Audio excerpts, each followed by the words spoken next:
Jadi untuk ITF itu yang pertama kan Sunter. Sunter itu sudah berjalan dengan target 2.200 ton per hari. Dan 2019 ini ada anggaran 750 miliar untuk menambah pengadaan 3 tanah lagi.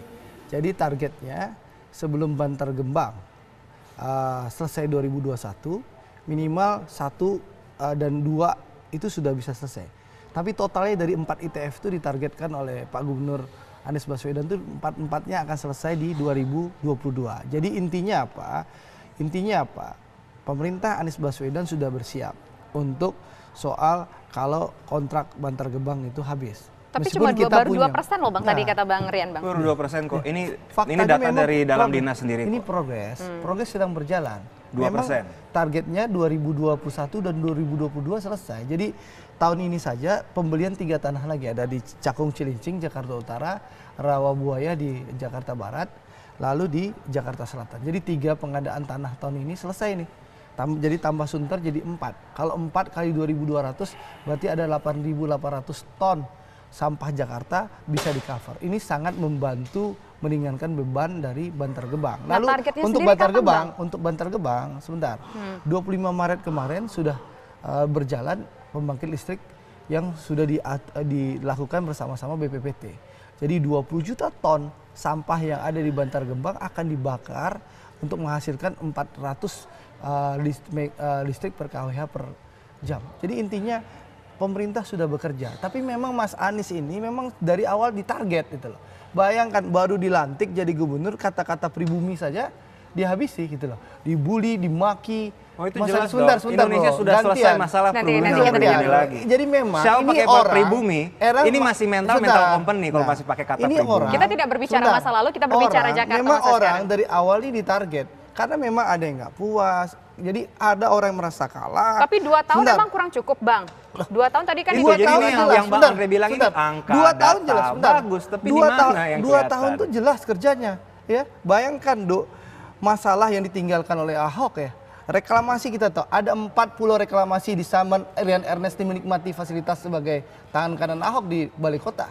Ya, fasilitas apa saya nikmati? Iya, Anda kan menikmati. Anda bilang saya terima fasilitas. Anda menikmati sebagai pegawai pemerintah DKI waktu itu, mewakili gubernur pasti dapat dong uang. Apa hubungannya antara pengembang dengan sebagai staf?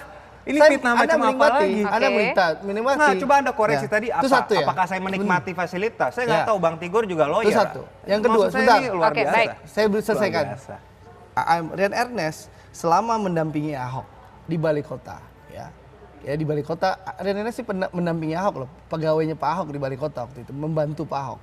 Kita tahu masalah reklamasi 4 pulau yang semacam waktu dulu itu semacam tertutup. Jadi Rian Ernest ini Pak Ahok waktu itu disegel, tapi segelnya mohon maaf ya, kalau kayak bahasa kampung saya ica-ica itu segelnya, disegel tapi tetap tidak bisa diakses oleh masyarakat. Oleh Anies, dia segel, dia pastikan pulau itu terbuka, dikuasai oleh pemerintah DKI. Sekarang secara transparan dikelola oleh Jakpro.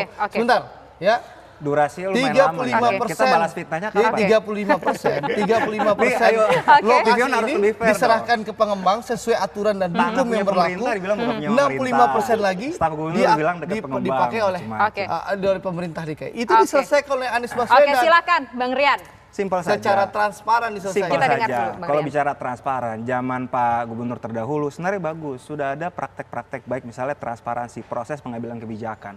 Suka nggak suka segala agenda yang dibahas soal Bantar Gebang. Bantar Gebang dulu mafianya banyak. Dibahas dalam rapat pimpinan tiap minggu. Soal reklamasi pun dibahas rapat pimpinan. Jadi terbuka. Artinya supaya nggak ada syakwa sangka. Jadi kalau Bro dibilang tertutup sih juga bingung. Kedua, soal reklamasi. Sampai hari ini pun akhirnya Pak Gubernur, Pak Anies juga memberikan IMB reklamasi. Jadi saya pikir jangan menggali kubur sendiri nih, Bang Andre, Bang Fasko yang saya hormati. Jangan bicara reklamasi di sini deh, karena Pak Anies ini meneruskan reklamasi sebenarnya. Jadi saya mendingan fokusnya di soal sampah dan kemacetan. Oke, baik. Ada beberapa permasalahan. Anies Baswedan tidak meneruskan reklamasi. Izin 13 reklamasi ditutup sama dia. Apalagi IMB itu dasar hukumnya juga nggak terlalu kuat ya. Jadi bahaya. Ini bahaya saya pikir. Pulau ini sudah berdiri di zaman Ahok. Ini gali kubur sendiri. Anda bayangkan saja Ahok membiarkan 4 pulau itu berdiri, meninggalkan bom waktu sama Anies, dan Anies menyelesaikannya. Nah, penjelasan Anda soal IMB itu gimana, Bang? IMB itu Mbak, sebentar. IMB itu sudah diberikan sanksi. pengembang itu gedung-gedung yang bermasalah, bangunan yang bermasalah itu sudah dibawa ke Pengadilan Negeri Jakarta Utara. Mereka sudah diberikan denda, diberikan hukuman, lalu mereka diberikan kesempatan oleh pemerintah untuk mengurus IMB mengikuti Perda aja belum ada, mana bisa ada IMB. Oke, nanti kita lanjutkan diskusinya, kita harus jeda terlebih dahulu. Bom waktu Ahok kita Nanti bereskan. Bang, kita harus iklan dulu nih Bang. Kami kembali sesaat lagi.